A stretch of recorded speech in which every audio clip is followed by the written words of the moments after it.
ఆగండి.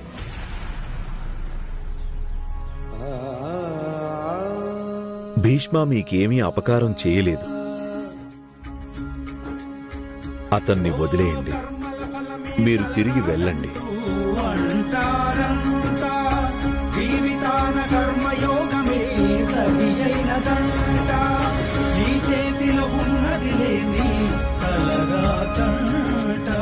దుర్మార్గం విడిచావంటే జన్మధన్యమాట.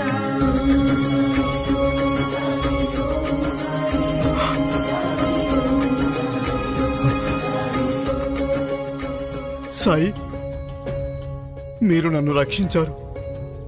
నిజానికి నేను మీకు అబద్ధం చెప్పాను.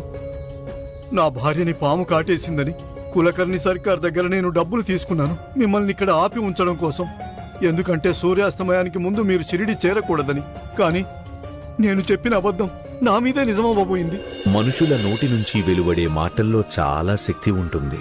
విశ్వం ఎప్పుడు వాళ్ళు మాట్లాడిన మాటల్ని నిజం చేస్తుందో ఎవ్వరికీ తెలియదు భీష్మ. అందుకే మంచి చెడు బాగా ఆలోచించి మాట్లాడాలి. నేను చాలా పాపం చేశాను సాయి, దయచేసి నన్ను క్షమించండి.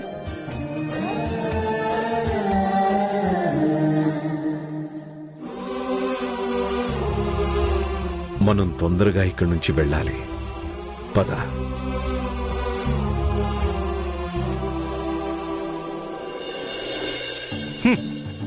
పెద్ద చెప్పారుగా అందరూ కలిసి.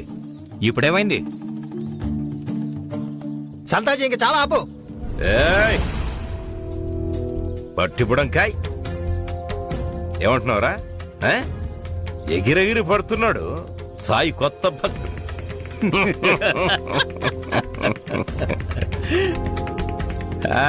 ఎగురు ఎగురు ఎంత ఎగురుతావా? ఎగుర్రా.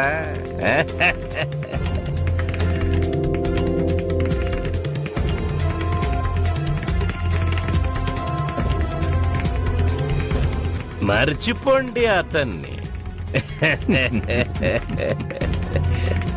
ఎలాగూ బాయిజా అక్క షరతు ఓడిపోయింది. బైరాగి కూడా